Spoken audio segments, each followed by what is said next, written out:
പതിവായി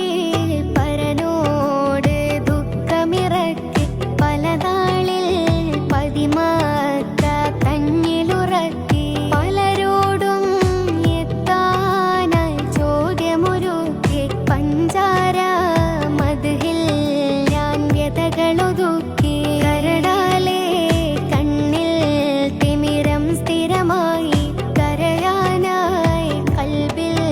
ഇഖ്ലാസ് അത് പോയി